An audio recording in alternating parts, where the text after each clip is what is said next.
말씀 보겠습니다. 느헤미야서 13장 10절로 14절입니다. 느헤미야서 13장 10절로 14절입니다.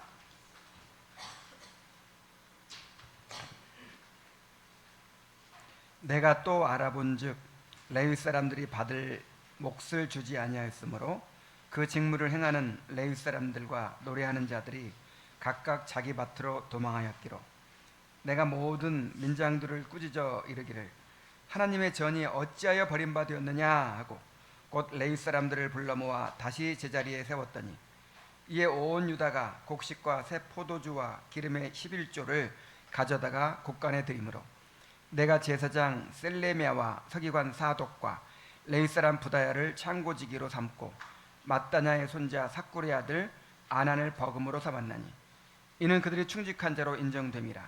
그 직분은 형제들에게 분배하는 일이었느니라.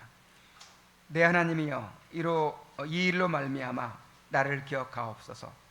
내 하나님의 전과 그 모든 직무를 위하여 내가 행한 선한 일을 도말하지 마옵소서. 아멘.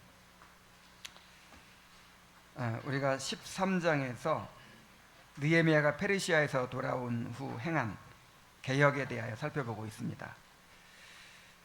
느헤미야가 첫 번째로 행한 개혁은 더럽혀진 성전을 정화하는 일이었습니다. 11조와 첫열매와 그릇들을 보관하는 방을 자신의 집무실로 차지하고 있던 암몬 사람 도비아를 쫓아내고 그 방을 정결하게 한 후에 다시 성물을 들여 놓았습니다. 오늘의 본문은 이제 두 번째로 실행한 개혁을 소개합니다. 그것은 더럽혀진 성전을 정결케 한 데 이어서 무너진 성전의 예배와 사역을 회복한 것입니다. 느헤미야가 없는 동안에 백성들이 11조를 제대로 드리지 않았고 그러다 보니까 레위인들에게 생활비를 주지 못했겠죠. 그래서 생활이 어려워진 레위인들이 봉사의 직무를 포기한 채 생업을 찾아서 성전을 떠나버렸습니다.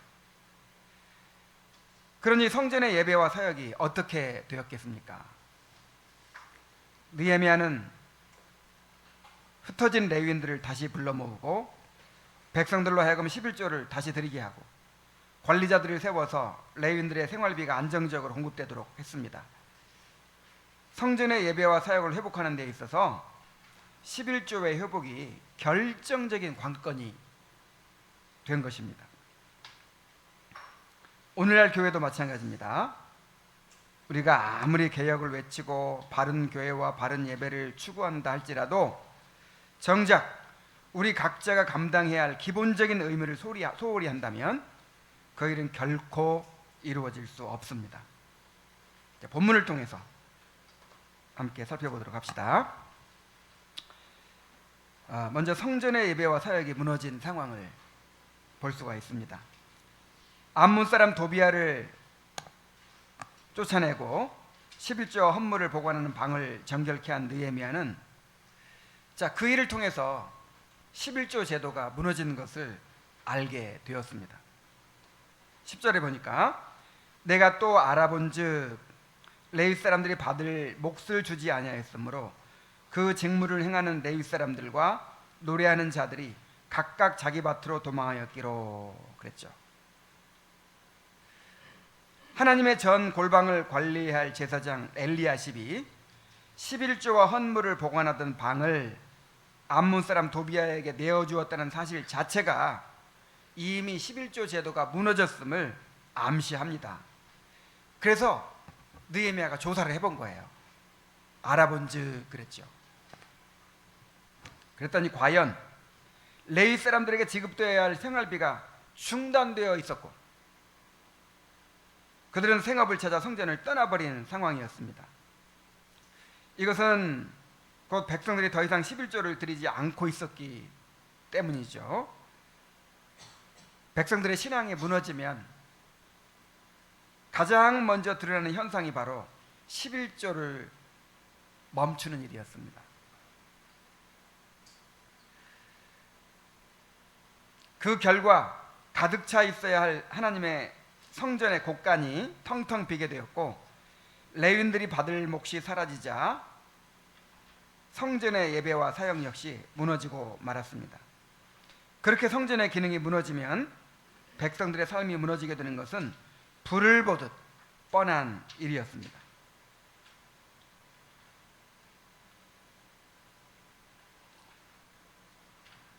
그래서 이 11조, 그러니까 무슨 일을 하든지 다 뭐가 필요해요? 돈이 필요해. 돈이 제일 중요해요. 그래서 이 11조 문제가 사실 이 성전의 예배와 사역을 유지하고 이 공동체를 유지하고 하는 일에 결정적인 관건이 된 거예요. 그래서 말라기서에 보면 하나님께서는 유다 백성들에게 회개를 촉구하시면서 11조의 회복을 신앙 회복의 관건으로 지적하셨어요. 우리가 잘 아는 구절이죠. 말라기 3장 7절로 10절에 보면 만군의 여호와가 이르노라 너희 조상들의 날로부터 너희가 나의 규례를 떠나 지키지 아니하였도다. 자, 여기서 내가 세운 규례를 너희가 지키지 아니하였다 그러죠. 무슨 규례일까요? 무슨 규례예요? 11조의 규례죠. 그러면서 그런즉 내게로 돌아오라. 그리하면 나도 너희에게로 돌아가리라. 자, 내게로 돌아오라는 말이 무슨 말이에요? 지금 하나님을 떠났다는 말이에요. 유다 백성들이 신앙을 잃어버리고 있다는 말이에요. 자, 신앙을 잃어버리면 내 보물이 있는 곳에 내 마음도 있느니라. 그래서 가장 먼저 어디에서 드러나냐면 시간과 물질을 들이지 않아요. 여러분, 사랑이 식으면 시간을 안 냅니다. 그 다음에 뭘 안 내요? 돈을 안 써요. 틀림없어요. 신앙도 똑같아요. 내 시간과 물질을 아끼기 시작하고 거기에 인색해지기 시작하고 이게 벌써 신앙을 잃어버린 거예요.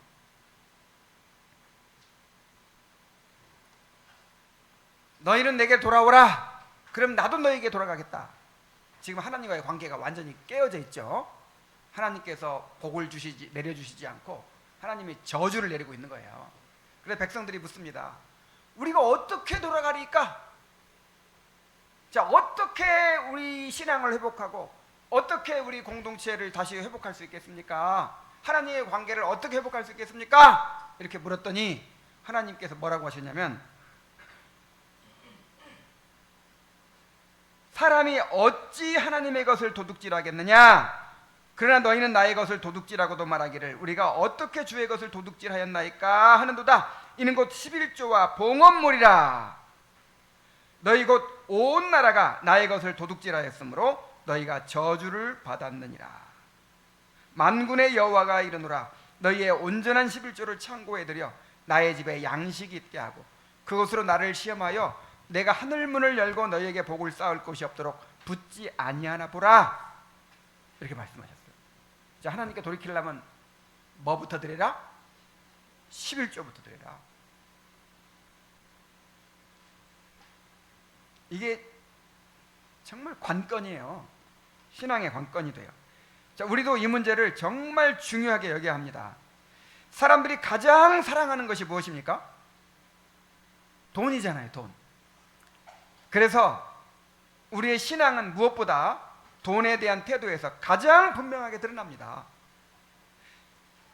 주님은 내 보물이 있는 곳에 내 마음도 있느니라고 하셨어요.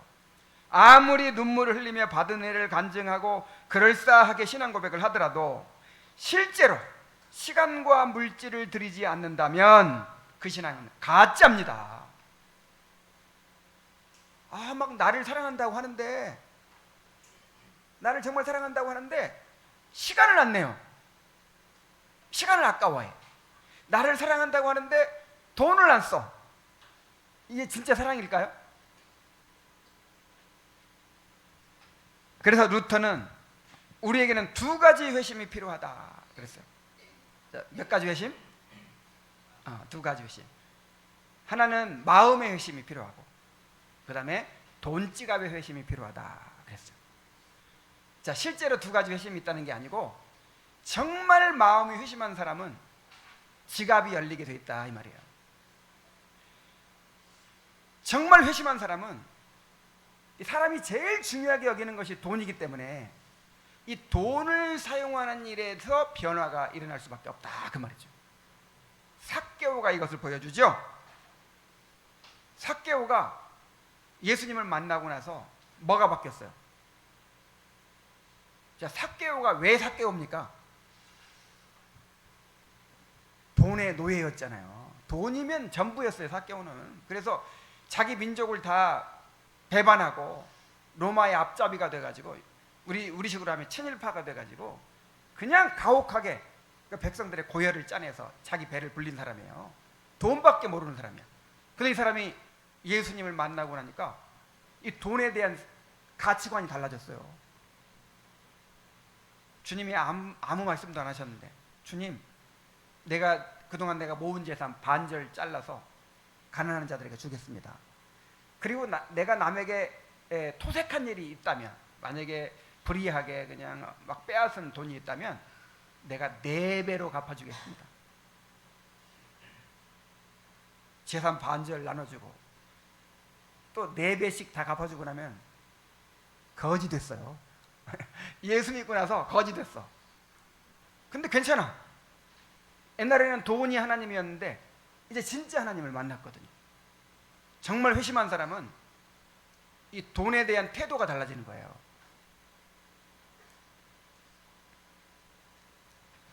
하나님께서 우리에게 11조와 헌금의 규례를 명하신 데는 다 이유가 있습니다. 돈은 인간의 마음을 사로잡는 가장 강력한 우상이며, 하나님을 섬기느냐 돈을 섬기느냐 하는 문제는 결국 우리 신앙의 중심을 어디에 두느냐의 문제이기 때문입니다. 또한 교회의 모든 사역과 운영도 결국 성도들의 헌신을 통해서 이루어지기 때문에 물질을 드리는 일은 개인의 신앙과 또 교회의 건강한 유지에 있어서 결정적인 관건이 되는 것입니다.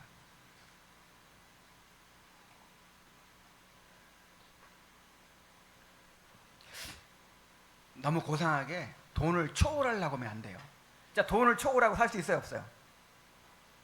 돈은 너무 밀접하게 우리 삶과 연관되어 있기 때문에 돈을 초월할 수 없어요.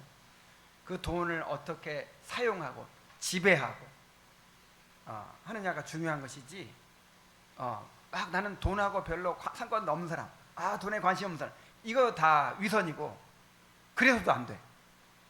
돈을 중요하게 여기세요. 열심히 벌어야 돼. 그리고 돈 열심히 벌어야 돼요. 그리고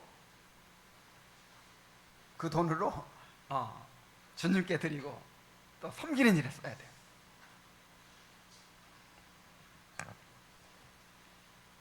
자, 느헤미야가 이제 당장 또 개혁을 단행합니다. 11절부터 13절입니다. 내가 모든 민장들을 꾸짖어 이르기를 하나님의 전이 어찌하여 버림받았느냐 하고 곧 레위 사람을 불러 모아 다시 제자리에 세웠더니 이에 온 유다가 곡식과 새 포도주와 기름의 11조를 가져다가 곡간에 드리므로 내가 제사장 셀레미야와 서기관 사독과 레위 사람 부다야를 창고지기로 삼고 mat다냐의 손자 삭구리 아들 하난을 버금으로 삼았다니 이는 그들이 충직한 자로 인정됨이라. 그 직분은 형제들에게 분배하는 일이었느니라.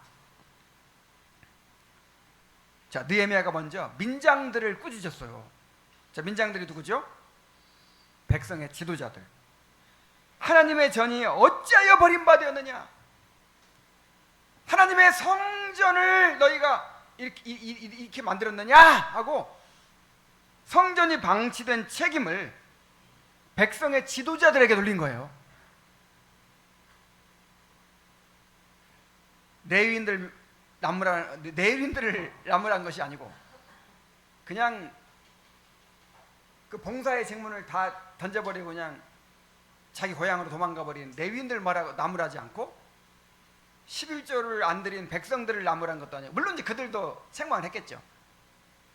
먼저 누구를 꾸짖었어요? 백성의 지도자. 이게 누구 책임이에요? 지도자들 책임이라는 거예요. 아무리 좋은 제도를 세워도 그 제도가 제대로 시행되지 않으면 아무 소용이 없습니다. 그런데 그 제도가 잘 시행되도록 지도하고 관리하는 것이 지도자의 책임이에요. 여러분, 지도자가 정말 중요합니다. 그냥 법을 잘 만들어 놓고 제도나 시스템 잘 만들어 놓는다고 절대로 저절로 돌아가는 게 아니에요. 그걸 다 누가 운영하냐면 사람이 다 움직이는 것이거든요. 그래서 그 사람을 지도하고 관리하고 점검하고 동기부여하고 지속되도록 하고, 자, 이런 리더십을 발휘하지 않으면요, 아무리 좋은 시스템이라도 잘 운영될 수가 없어요. 이 11조 제도도 백성들이 의무를 다하도록 또 지도자들이 계속해서 살피도록 지도해야 했습니다. 또한 거둔 성물이 바르게 관리되어 레위인들에게 정확하게 전달되고 있는지, 레위인들의 생활에 어려움은 없는지 지속적으로 관리 감독을 해야 했어요. 그런데 지도자들이 책임을 다하지 않았기 때문에 이러한 사태가 벌어지게 된 것입니다.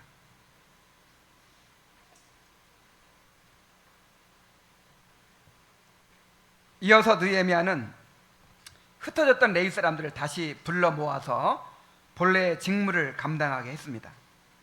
아마 책망도 했겠지만 레위인들에게 그들의 사명을 다시 일깨우고, 이제 생활비가 안정적으로 공급될 것이니까 생활비를 절대 끊어지지 않도록 해줄 테니까, 너희 생활을 보장해 줄 테니까 안심하고 성전에서 섬겨라, 이렇게 설득을 했겠죠.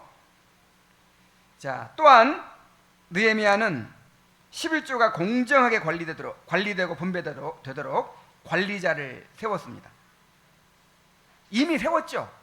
성벽 낙성식 때 이미 관리자가 세워졌지만 엘리야십과 담당자들이 직무를 소홀히 함으로써 그 제도가 제대로 시행되지 못했습니다. 그래서 제도를 다시 정비하고 가장 신뢰할 만한 사람들을 선발해서 그 책임을 감당하게 한 것입니다. 자, 오늘날 교회에서도요, 이 직분자들의 역할이 정말 중요합니다. 직분자들이 성도들이 헌금의 의무를 충실히 감당할 수 있도록 계속해서 살피고 점검을 해야 돼요. 자, 교회에서 그 일을 하는 사람이 누구죠? 집사입니다. 자, 집사가 뭐 하는 사람이에요? 모으고 분배하는 사람이에요. 뭐 하는 사람? 자, 분배는 잘하는 것 같아. 근데 모으는 일을 잘하고 있는지 모르겠어요.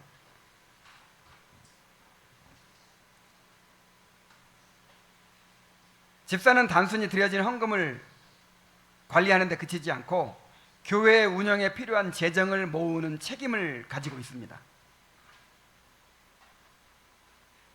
자, 교회 사역에, 교회 예배와 사역, 그다음에 구제하는 일, 선교하는 일, 이런 일에 이제 필요가 계속 있죠.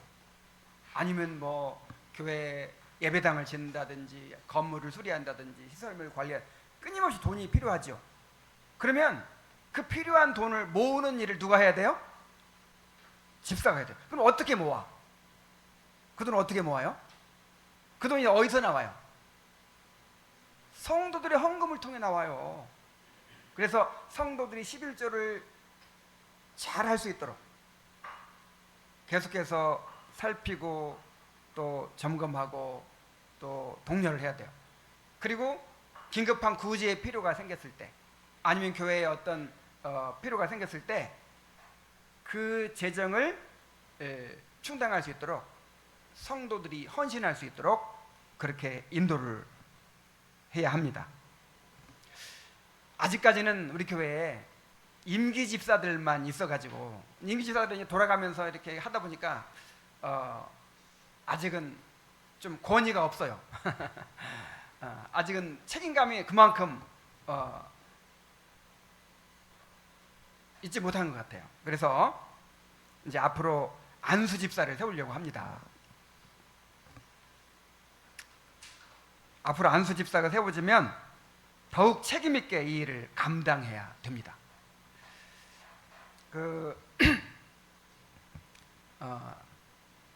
네덜란드 개혁교회에서는 11조 대신 이 예산을 성도들이 분담한다고 했죠. 가정마다 다 사정이 다르잖아요. 우리 교회 예산이 올해 1억이다. 1억이 필요하다. 그러면 이제 이 성도들이 각 가정이 그 1억 원을 분담을 하는데 생활이 다 다르잖아요. 그죠? 그러니까 어떤 가정은 좀 많이 분담해야 되고 어떤 가정은 적게 분담하고 이럴 수 있는데, 자, 그걸 누가 조정하고 정할까요? 집사들이. 그래가지고 이제 교회 새로 딱 등록하잖아요. 교회 등록을 딱 하면 집사가 친방을 한대요. 그래가지고 연봉 협상 비슷하게 우리 교회 예산이 이 정도고 당신은 이 정도 살고 있으니까 물론 이제 서로 이렇게 뭐 의논해서 정하겠죠. 일방적으로 얼마 내라 그러진 않겠죠. 그렇게 집사가 정하는 거예요. 가서 당신은 얼마 정도 할 수 있겠습니까? 그래서 분담을 딱 시킨다는 거예요. 자, 우리는 이제 그런 제도가 아니라 11조를 드리는 것이죠. 그런데 이 유다 백성들의 모습처럼 이 생활이 항상 넉넉하고 항상 그런 상태가 아니잖아요. 그러다 보니까 이렇게 믿음이 약하고 그러다 보면 이렇게 11조를 안 드리게 될 수도 있고 또 동기가 떨어질 수도 있고, 자, 그럴 수 있어요. 그래서 이 재정 상황을 늘 살피고 성도들이 제대로 의무를 감당하고 있는지 이거를 살피고 그렇게 할 수 있도록 그렇게 하는 책임이 누구한테 있어요? 집사한테 있다고. 집사한테. 그리고 목사도 중요해요. 목사 역할도 있습니다. 헌금은 단순한 재정의 문제가 아니라 하나님이 명하신 규례이고 성도의 신앙에 직결된 문제입니다. 만약에 성도가 이 기본적인 의무를 안 하는 거예요. 자, 그런데 신앙이 바르게 성장할 수 있을까요? 절대 없어요. 주님 앞에 자신의 시간과 물질을 드리지 않는다. 이거는 주님의 주권을 인정하지 않는 거잖아요. 그래서 이거는 신앙에 관련된 문제이기 때문에 이거는 목사에게도 책임이 있어요. 그래서 목사는 말씀을 통해서 성도들이 의무를 다하도록 지속적으로 가르쳐야 합니다. 장로교 헌법의 예배모범에 보면 이렇게 되어 있어요. 목사마다 그의 섬기는 교회가 감사한 마음으로 헌금하도록 성경으로 양육하는 것이 마땅하다, 이렇게 명시되어 있어요. 우리 목사님은요 헌금 얘기를 안 해서 너무 좋아요. 그 좋은 거예요, 나쁜 거예요? 그건 책임을 유기하는 거지. 그러니까 그냥 그 교회 양적 팽창하고 막 대예배당 짓고 막 그러느라고 성도들 헌금 강요하고 뭐 온갖 무슨 절기 헌금 강요하고 이런 거는 안 되겠죠. 이런 거는 안 되는데 정상적으로 주님 앞에 후히 드릴 수 있도록 성도의 의무를 다할 수 있도록 지속적으로 가르쳐야 될 책임이 있는 거예요. 그래서 만약에 이 교회에 이 성전의 곳간이 비면 문제죠. 만약 성전의 곳간이 비었어, 이 교회에 곳간이 비었어. 그럼 그 누가 책임져야 돼요? 집사가 책임져야 되고 또 목사도 책임이 있어요. 그래서 느헤미야가 누구를 꾸짖었어요? 백성의 지도자들을 꾸짖었잖아요. 그러니까 하나님께 책망받아야 돼요. 한 성도가 등록을 위해서 교회 규약을 배우고 나서 이런 질문을 했어요.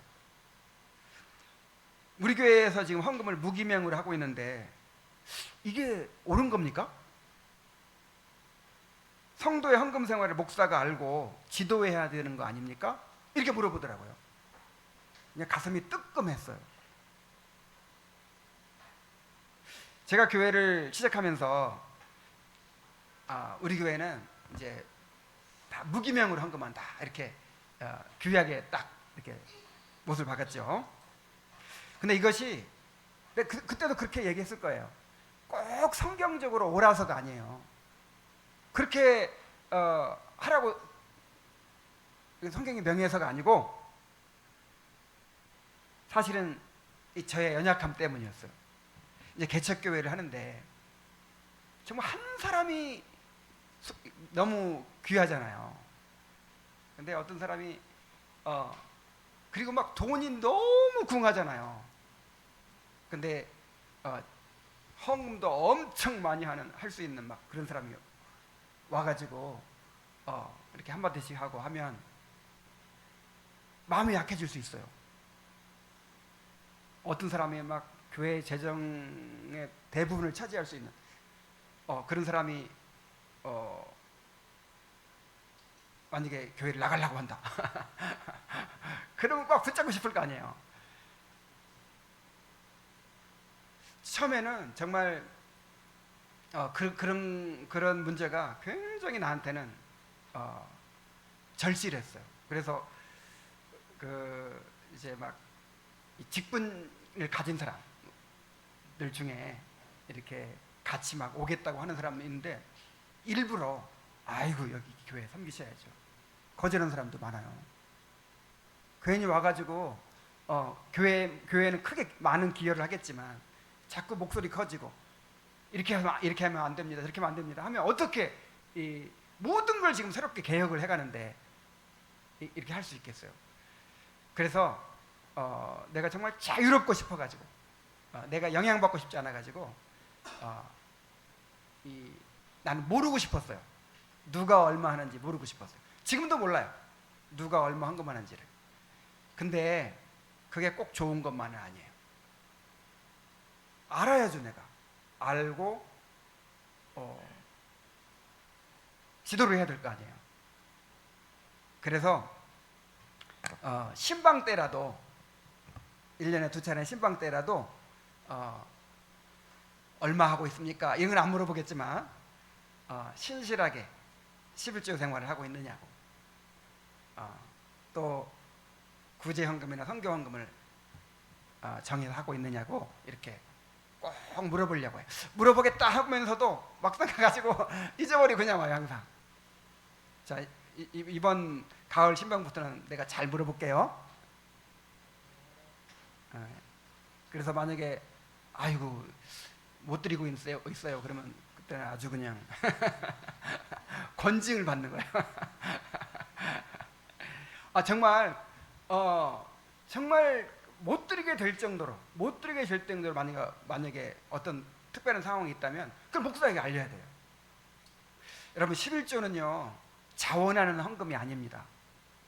너무 잘못 알고 있어. 11조는 자원해서 드리는 헌금이 아닙니다. 11조는 의무예요. 의무.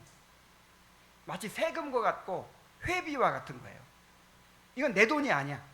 그래서 하나님이 11조를 안 드린 백성들한테 뭐라 그랬어요?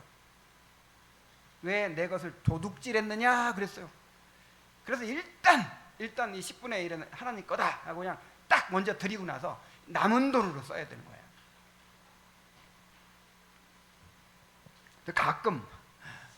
가끔 내가 물어보지는 않지만 이번 달은 너무 어려워가지고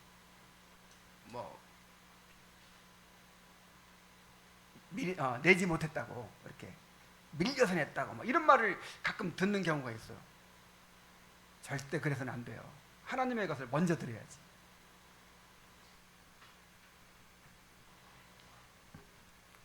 자, 어쨌든 성도들이 11조나 구제헌금을 제대로 하지 않는다면 이것은 직분자들의 책임입니다. 성도들의 거슬리는 말을 하지 않으려고 하는 것은 직무유기죠. 성도들이 의무를 충실히 감당함으로 복을 누리도록 이 교회가 힘을 얻도록 그렇게 인도를 해야 할 것입니다.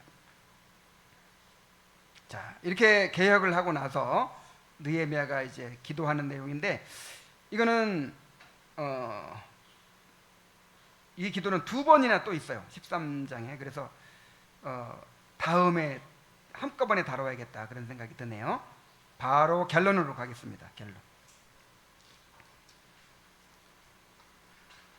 자, 오늘날 교회가 지나치게 양적인 성장을 추구하면서 이를 위해서 교인들의 헌신을 강요하는 일이 너무나도 많습니다. 자, 그러다 보니까 개혁교회 성도들 가운데는 이런 잘못된 관행들을 비판하고 경계하면서, 자, 거기까지 좋아요.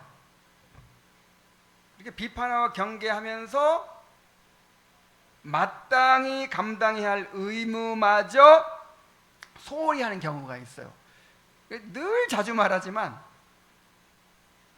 아기 목욕시키고 목욕물 버리면서 뭐까지 버려요? 아기까지 버려버리는 거예요. 자, 그래서 무엇이 옳고 그른지를 따지는 데는 뛰어나지만 교회를 위해서 시간을 들이는 일이나 헌금을 하는 일에 지나치게 인색한 경향이 있어요. 자, 우리 교인들이 그렇다는 얘기 아니에요. 나는 처음부터 우리 교회가 그런 개혁교회를 다 돌아다니며 보면서 정말 이렇게 돼서는 안 되겠다 하는 게 몇 가지 있었어요. 기도 많이 안 하는 거. 기도 안 해요.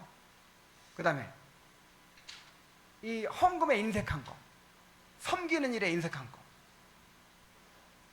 정말, 그러니까 다시 말하면 허비를 안 하려고 그래요. 뭘 안 하려고 그래요? 허비라고 생각하는 거야. 아니, 집에서 그냥 성경 말씀 묵상하고 그렇게 하면 되지. 그렇게 막 시간 내 가지고 교회 가가지고 그냥 또 그렇게 예배 드리고 뭐 기도회를 그냥 집에서 각자 하면 되지, 또 일부러 교회까지 가서 하고, 이렇게 이 시간을 이렇게 허비할 필요가 있냐? 그리고 헌금하는 것도 그냥 내 최소한의 의무만 하면 되지, 뭐 그렇게 막 내 생활이 어려워가면서까지 막 나 쓸 거 못 쓰고 하면서까지 막 드릴 필요가 있냐? 막 이렇게 섬길 필요가 있냐? 이런 식의 생각을 가지는 거예요. 허비를 안 하려고 해요. 근데 사랑은 허비입니다. 허비. 바울 사도가 뭐라고 그랬냐면, 내 자신을 허비하겠다 그랬죠? 뭐 하겠다?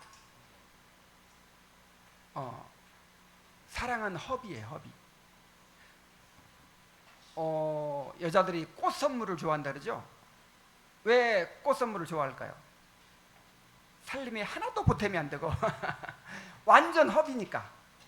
이건 그냥 완전히 나를 위해 허비한 거니까 좋아하는 거예요. 우리 성도들은 잘 안 좋아할 것 같아. 너무 살림꾼들이 많아가지고 이게 얼만데. 정말 허비가 없으니까 교회가요 너무 그냥 계산이 밝아. 너무 계산, 이렇게 하면 시간이 얼마나 낭비되고 막 돈이 얼마, 너무 계산이 빠삭하고 막 그냥 허비가 없다 보니까 교회가 너무 메말라. 역동성이 없어. 분위기가 다 가라앉아가지고 뭐 하자 해도 그냥 호응도 없고, 굳이 뭐 그걸 해야 되나? 그게 무슨 의미가 있나? 꼭 그래야만 되나? 성경에 그렇게 하라고 했나? 아이고, 따지기 좋아. 그래가지고 교회가 너무 그냥 분위기가 가라앉아 있는 거예요. 야, 나 그런 교회 보면서 복음주의 교회만 또 못한 거예요. 아니 뭐 시편 찬송하고 예배 형식을 뭐 올바르게 하고 이게 중요합니까? 거기에 담기는 게 중요하죠. 담기는 내용이 중요하죠. 아, 나 그런 교회가 되면 정말 너무 불행할 것 같아요.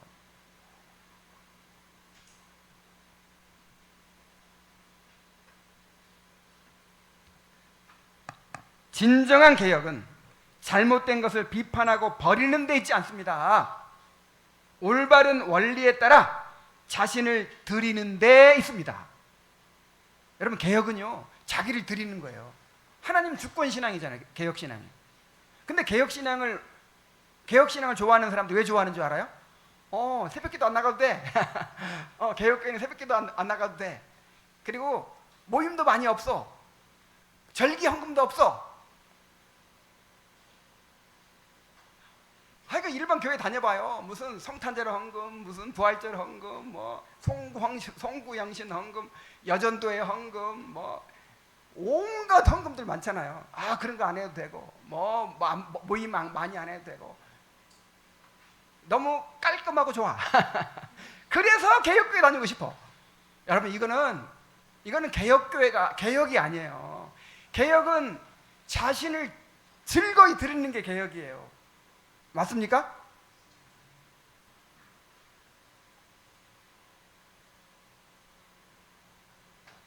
교리를 많이 한다고 개혁신앙이 아닙니다. 주님을 뜨겁게 사랑하고 주님의 몸된 교회를 사랑해서 자신의 모든 것을 들여 즐거이 헌신하는 것이 진짜 개혁신앙의 본질이에요. 허비가 있어야 돼. 허비. 그냥 한 사람 때문에 멀리까지 막 찾아가기도 하고, 응? 그냥 풍성하게 막 하나님께 드리기도 하고